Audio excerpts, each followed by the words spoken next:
Saya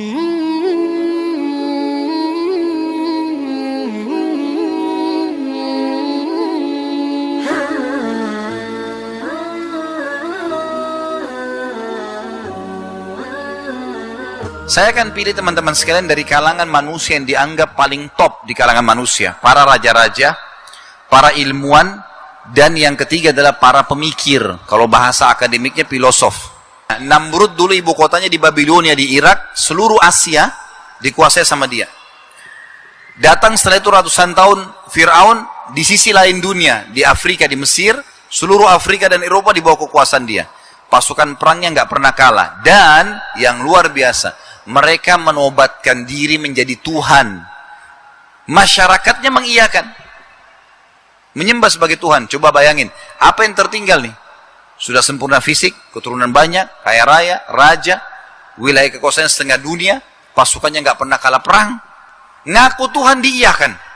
Coba bayangin, disembah. Coba kita masuk ke jendela hidupnya dua raja ini. Sedikit kita coba masuk ke dalam jendela kehidupannya secara histori tentunya ya, secara sejarah. Namrud ini teman-teman sekalian, setiap hari kalau dia habis mandi, ya, sudah pakai baju singgasananya, dia mau duduk di singgasananya, ya, maksud saya baju kerajaannya ya, dia mau duduk di singgasananya, maka dia pun teman-teman sekalian mengangkat hijab, dia taruh seperti gorden yang besar, kain besar antara dia dengan orang-orang di sekitarnya. Jadi ada dayang-dayangnya, perdana menterinya, istri anaknya pun sama. Setiap pagi kalau dia habis mandi, dia duduk di singgasana, ditaruh mahkotanya, kemudian tirai diangkat. Nah, kalau tirai diangkat, semua orang sujud sama dia. Lalu berkata, wahai Tuhan Namrud, dipuji-pujilah. Nah, kalau sudah dipuji sebagai Tuhan, apa yang mereka minta dikasih sama Namrud? Minta harta, minta sapi, minta kuda, minta emas, apa saja dikasih sama Namrud. Jadi orang banyak ngakuin dia sebagai Tuhan gitu. Waktu Namrud pertama kali mengaku Tuhan, di hari itu, malamnya dia mimpi. Dia mimpi teman-teman sekalian, dia lihat seluruh wilayah kekuasaannya terbakar dengan api. Bangunan-bangunan istananya banyak yang runtuh, rubuh. Maka dia kumpulin semua orang-orang di sekitar dia. Penasehat-penasehatnya, malam itu juga, kumpul. Saya mimpi begini nih, apa pendapat kalian? Mereka bilang, kami nggak tahu. Apa takwilnya nggak tahu, nggak ada ahli takbir mimpi di sini. Kebetulan, salah satu orang kepercayaan Namrud bernama Azar. Azar ini ayahnya Nabi Ibrahim. Namrud ini rupanya, karena dia manusia, gitu kan, dia tidak bisa kemana-mana nih, dia cuma bisa duduk singgasananya, orang datang. Baik, bagaimana kalau wilayah-wilayah yang mau sembah dia, mau minta tolong, tapi tidak seperti sekarang ada komunikasi, telepon, orang mau sembah dia bagaimana caranya? Dia suruh si Azar, Azar ini ayahnya Ibrahim AS, ahli buat patung. Buat patung sesuai dengan yang Namrud mau, patungnya Namrud atau patung singa kah, patung apakah, kirim ke sana. Bilang ini Tuhan Namrud yang kirim, sembah itu sama dengan sembah dia gitu. Azar ini kepala pembuat patung. Jadi orang kepercayaannya Namrud. Ini ayahnya Nabi Ibrahim AS. Ada satu rupanya penasihat saja bilang, kemungkinan takwil mimpi anda itu adalah kerajaan anda akan hancur. Kerajaan anda akan hancur. Lalu kata Namrud, instruksi aneh pada saat itu dia bilang, kalau begitu semua anak laki-laki yang lahir malam ini di Babilonia bunuh. Kebetulan, secara kebetulan dengan hikmah ilahi, malam itu Ibrahim alaihissalam lahir. Azar kan hadir di situ. Tahu nih, dia pulang ke rumahnya, dia bilang sama istrinya. Namrud sudah keluarin instruksi aneh nih. Semua laki-laki disuruh bunuh anak laki-laki lain. Ini Ibrahim nanti dibunuh nih. Bawa lari ke hutan. Dibawalah ke hutan. Ibrahim alaihissalam hidup tentu di sana. Kita tidak bahas masa kecilnya. Ringkas cerita waktu Ibrahim alaihissalam diutus oleh Allah. Umurnya 40 tahun. Waktu diutus menjadi nabi 40 tahun, gitu kan? Ibrahim alaihissalam. Ibrahim alaihissalam masuk. Jadi selama 40 tahun, waktu itu Namrud waktu Ibrahim lahir umurnya 30 tahun. Jadi 40 tahun ke depan dia berkuasa, mengaku sebagai Tuhan, orang-orang semua akuin. Ibrahim alaihissalam lahir waktu Namrud umur 30. Selama 40 tahun baru dia dinobatkan jadi nabi, kan gitu. Nah, waktu dinobatkan jadi nabi, jadi Namrud selama 40 tahun ini diakui sebagai Tuhan. Bayangkan kerajaan yang sangat besar seperti itu, 40 tahun dinobatkan jadi Tuhan dan diakui oleh masyarakatnya. Ringkas cerita, Ibrahim alaihissalam diutus oleh Allah subhanahu wa ta'ala. Datang Ibrahim alaihissalam, hari pertama berdakwah, Ibrahim tidak tunda alaihissalam.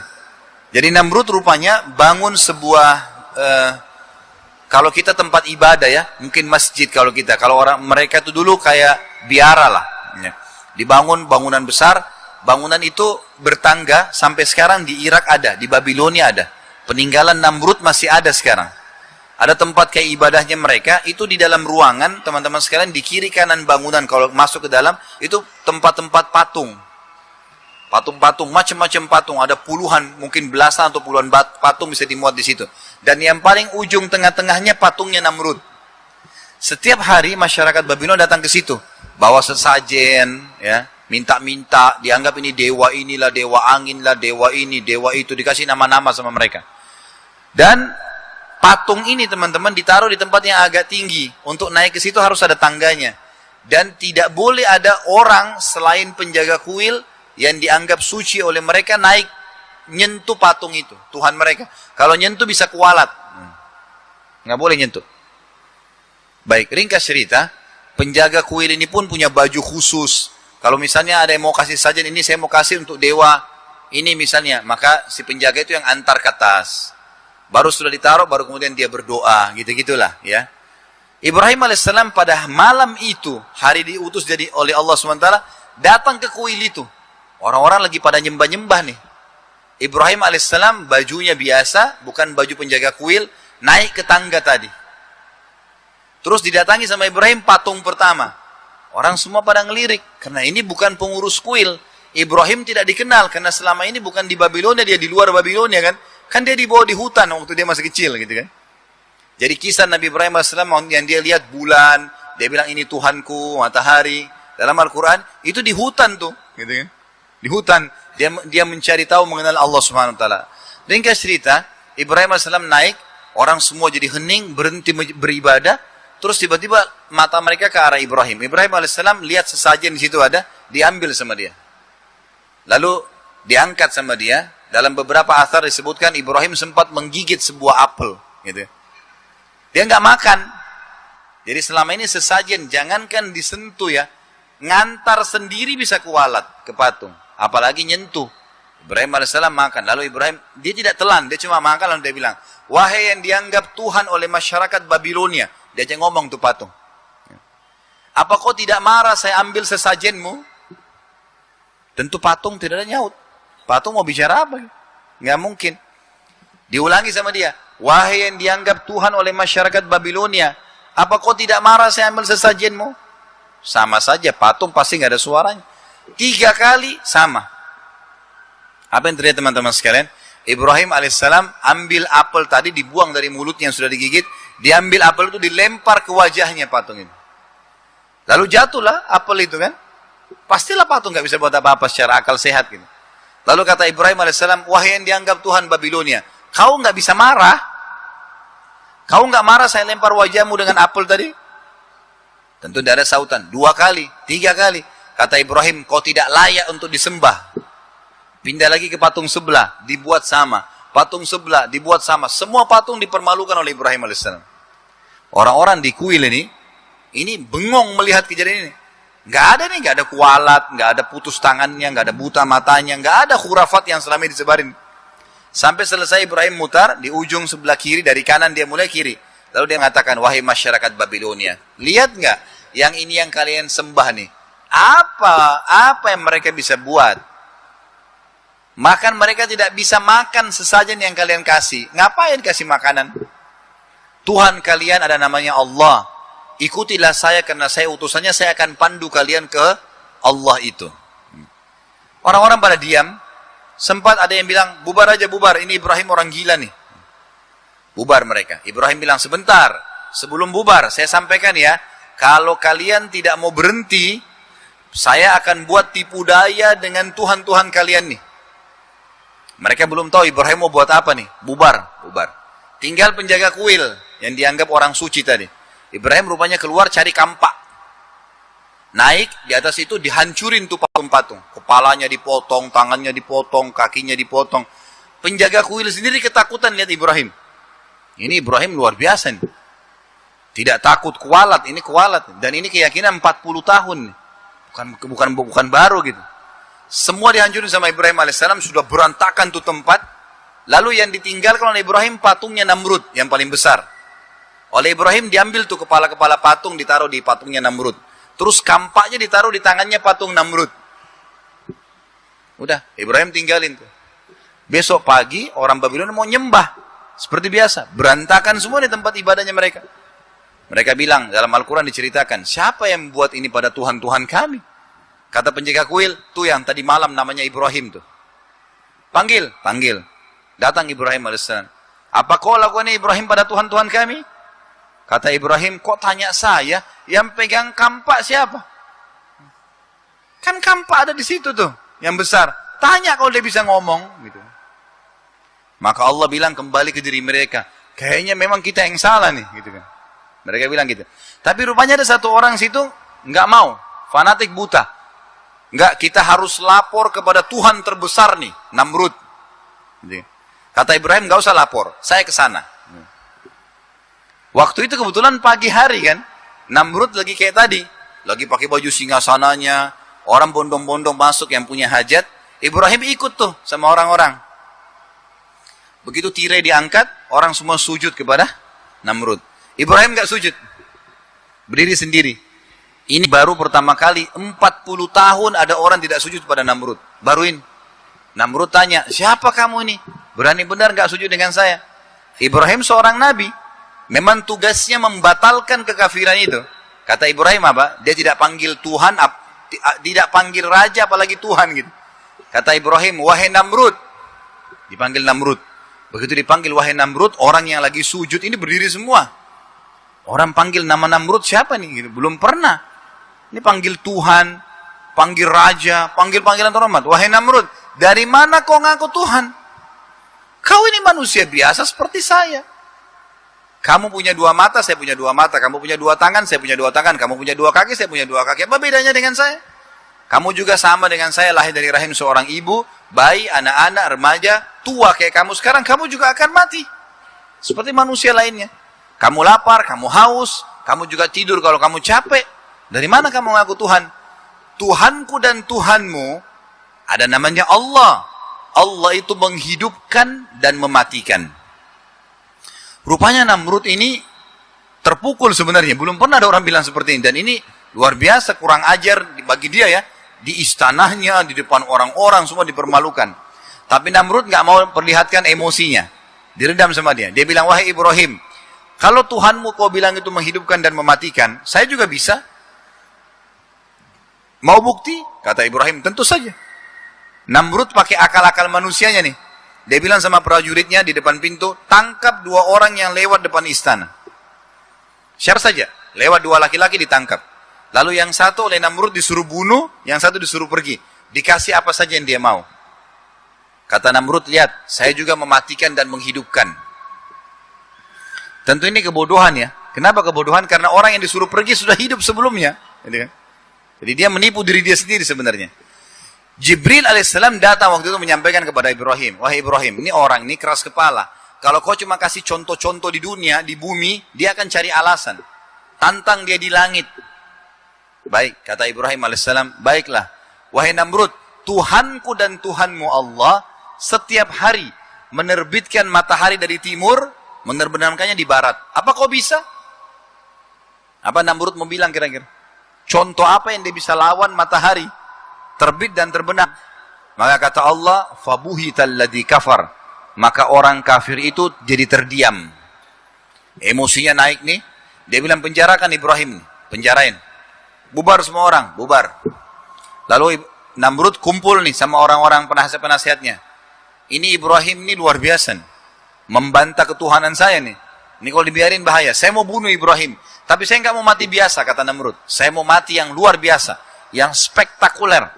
Yang tidak ada lagi orang seperti Ibrahim. Kalau penggal orang, tusuk, potong tangannya, udah biasa itu Namrud. Dia udah biasa bunuh begini. Saya mau bunuh yang luar biasa, yang orang semua ketakutan. Musyawarah sehari, 2 hari, setelah sepekan bermusyawarah teman-teman, baru muncul ide membakar. Bakar Ibrahim. Bakar ini mati yang paling menyakitkan. Jadi kalau dibakar, dari pertama dibakar sampai dia mati, kesakitan terus kan. Nah ini mati yang spektakuler. Kata Namrud, baik, buat api yang belum pernah masyarakat Babilonia lihat. Keluarin semua biaya, kerahkan tenaga, dibuatlah api besar. Api ini teman-teman, dalam beberapa asar disebutkan, itu setinggi istananya Namrud. Sekitar 20-30 meter istana. Sangat tinggi, besar. Api sebesar itu, kalau api sebesar bangunan masjid ini luar biasa. Untuk bakar satu orang. Untuk bakar satu orang, 1 kali 2 meter ruangan sudah hangus orang itu kan. Ini enggak, karena bencinya dia. Biaya dikerahkan, dikeluarkan, tenaga dikerahkan, buat api yang luar biasa. Sampai sekarang di Babilonia di Irak masih ada diperkirakan itu bekas tungkuhannya Namrud besar. Jadi agak tinggi supaya orang dari jauh lihat daru apinya di atas besar gitu. Dibakarlah, dikerahkan semua. Dan perlu teman-teman tahu, Allah Azza wa Jalla sebagai sang pencipta selalu membiarkan orang-orang kafir ini melakukan upayanya maksimal. Nanti Allah batalkan dengan hal yang kecil sekali. Sudah dia usaha setengah mati, nanti yang kecil membatalin semua itu.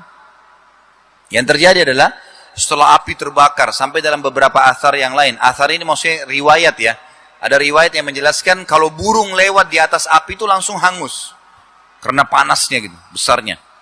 Ibrahim AS dikeluarkan lalu dibuka bajunya. Kata Namrud, buka bajunya. Saya ingin dia merasakan setiap kulitnya itu merasakan panas. Dan ini penyebab daripada hadis Bukhari yang kata Nabi SAW, kalau antum baca secara zahirnya hadis ini tidak faham kalau tidak connect sama kisah ini. Kata Nabi SAW, akulah orang yang paling pertama dibukakan kuburan, dibangkitkan di mahsyar hari kiamat. Dan Ibrahim adalah orang yang pertama diberikan baju. Karena orang dibangkitkan tanpa baju kan. Tanpa baju, tanpa alas kaki, tanpa khitan, ya kan gitu. Jadi Ibrahim AS pernah dikasih. Kata ulama hadis maksudnya adalah Ibrahim waktu mau dibakar oleh Namrud disuruh buka bajunya. Sebagai penghormatan Allah kasih dia orang pertama dapat baju hari kiamat. Ringkas cerita, Nabi Ibrahim dikeluarkan nih. Waktu Ibrahim dikeluarkan dan akan dilempar pakai katapel yang besar sekali mau dilempar ke dalam api supaya orang lihat. Ibrahim AS pada saat itu didatangi oleh Jibril. Dalam beberapa riwayat disebutkan didatangi oleh Jibril dan Jibril berkata, wahai Ibrahim, Allah telah mengutus saya untuk kau minta tolong apa saja. Apa saja. Kau suruh saya bunuh Namrud, saya bunuh Namrud. Kau suruh saya padamkan api, saya padamin api. Perintah apa saja. Lalu kata Ibrahim AS, wahai Jibril, kalau kepadamu saya enggak butuh. Kalau kepada Allah saya butuh. Sampai Allah memuji Ibrahim dalam firman-Nya, Inna Ibrahim kana ummah. Ibrahim itu satu orang tapi seperti satu umat. Keyakinannya tentang Allah SWT. Luar biasa. Jibril ditolak sama dia. Lalu sementara dilempar, Jibril pergi dilemparlah ke api. Sementara dilempar, Ibrahim mengucapkan kalimat yang mulia. Dia mengatakan, ya Allah, zat yang telah aku imani keberadaannya secara gaib. Tidak kelihatan dengan mata. Aku yakin kau menciptakan aku dan segala sesuatunya termasuk api ini ya Allah. Dan engkau lah yang telah menjadikan api ini panas. Maka aku mohon kepadamu agar engkau menjadikannya dingin untukku. Allah Azza wa Jalla dari atas langit sana menginstruksikan kepada api. Dalam Al-Quran, ya naru kuni bardan wa salaman ala Ibrahim. Wahai api jadikan dirimu dingin dan keselamatan bagi Ibrahim. Dilemparlah Ibrahim AS. Waktu masuk ke dalam api teman-teman, ada satu kejadian yang kecil tapi efeknya besar. Waktu masuk ke dalam api, orang kalau kena api, sekuat-kuat tubuhnya, teriak nggak? Ada nggak tahan di sini kalau dibakar api? Biar orang bilang punya ilmu kebal, kalau dibakar mati, pasti teriak, gitu kan? Ibrahim AS masuk dalam api, nggak ada jeritan, nggak ada teriakan, nggak ada suara.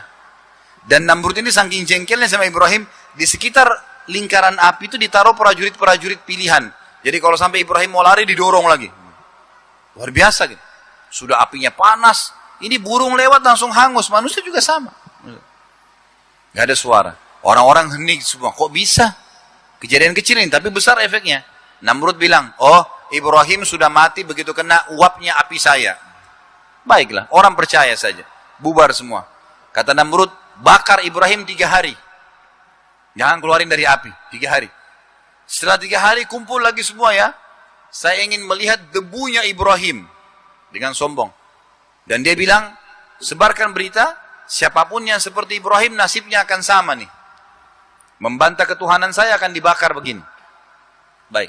3 hari Namrud makan, minum, pesta-pesta, mabuk-mabuk. Orang bebas datang ke istananya, makan-makan. Pokoknya Ibrahim sudah mati yang bantah ketuhanannya. Dan orang makin yakin dia Tuhan selama 3 hari itu. Ringkas cerita teman-teman, setelah 3 hari kumpul lagi semuanya, Namrud di situ, jutaan pasang mata menyaksikan. Kata Namrud, padamkan api, saya mau lihat debunya Ibrahim. Mereka kaget, waktu dipadamkan api, Ibrahim alaihissalam ada duduk di tengah-tengah tungkuhan api mereka. Waktu itu kan karena agak jauh, orang-orang bingung, ini Ibrahim masih hidupkah? Hangus berdudukkah? Tidak terlalu jelas gitu kan. Lalu Namrud waktu itu, dia coba melihat dari jauh, kayaknya masih utuh nih Ibrahim. Dan datang instruksi waktu itu kepada Ibrahim alaihissalam dari Jibril, dari Allah SWT. Wahai Ibrahim, Tuhanmu suruh kau berdiri pulang ke rumah. Nggak buat apa-apa, itu saja. Berdiri dari tungkuan ini pulang ke rumahmu. Nggak ada instruksi yang lain. Orang-orang beriman seperti itu ya. Instruksinya datang, sholat, puasa, zakat, tinggalkan ini. Masalah ada hikmah, tidak ada hikmah itu urusan lain. Tetap dikerjakan. Orang beriman begitu. Allah perintahnya sudah, gitu kan? Seperti itulah. Ibrahim AS melakukan. Ternyata berdirinya Ibrahim dari tungkuhan tadi pulang ke rumahnya, membantah perkataan Namrud yang bilang apa? Oh Ibrahim hangus tuh terpanggang di atas tungkuhan saya. Karena Ibrahim kan duduk. Ternyata Ibrahim AS berdiri pulang. Nah perkataan Namrud terbantahkan. Orang semua tersebar berita, jutaan pasang mata nih. Yang hadir pada saat itu mengatakan, oh Ibrahim hebat. Berarti Tuhannya Ibrahim lebih hebat daripada Tuhan Namrud. Dibakar gak mempan. Berarti Ibrahim lebih hebat nih, kita ikutin. Tersebar berita begitu. Waktu itu Namrud bingung. Mau bagaimana lagi kira-kira? Coba teman-teman, kalau ada orang dibakar api seperti ini tidak mati, kira-kira masih mempan gak kalau ditebas dengan pedang?